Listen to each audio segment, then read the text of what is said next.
घेऊन आलेलो आहे बिग बॉस मराठी 6चे लेटेस्ट वोटिंग ट्रेंड्स खास तुमच्यासाठी। 9 जण नॉमिनेट होते आणि 9 जणांमध्ये कोण आहे टॉपला कोण आहे बॉटमला याविषयीची चर्चा आजच्या या व्हिडिओमध्ये करू।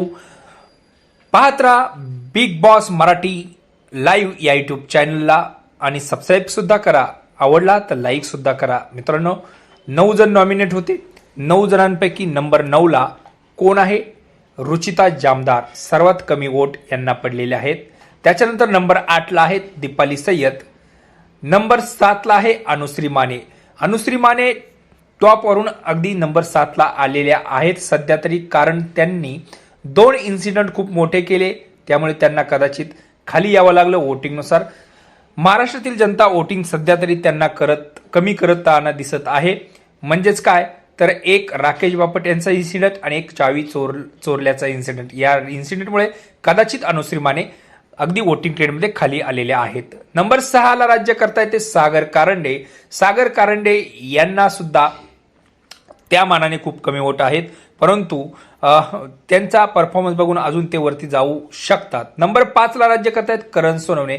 करण सोनवणे यांचा अति आत्मविश्वास कदाचित त्यांना नडू शकतो। त्यांच्या फॅन फॉलोइंगचे सगळे वोट त्यांना पडू शकतात असं त्यांना वाटत असेल तर ते चुकीचंही असू शकतं, कारण आज ते सध्या 5 नंबरला आहेत। नंबर 4 ला राज्य करतायत त्या राधा पाटील यांना करण सोनवणेपेक्षा जास्त वोट पडलेले आहेत सध्या तरी, परंतु त्याच्यामध्ये नक्कीच खाली वर होऊ शकतं। अजून तीन दिवसांचा खेळ बाकी आहे, 3 दिवस आपल्याला वोटिंग करायला आहेत सगळ्यांना।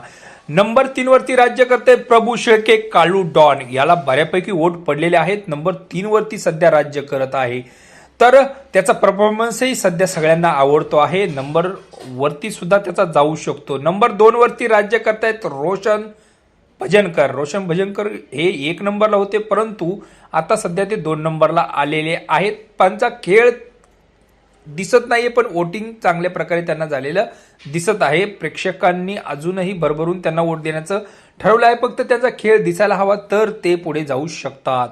नंबर 1 ला राज्य करते सध्या दिव्या शिंदे। सध्या तरी दिव्या शिंदे आज टॉपला आहे।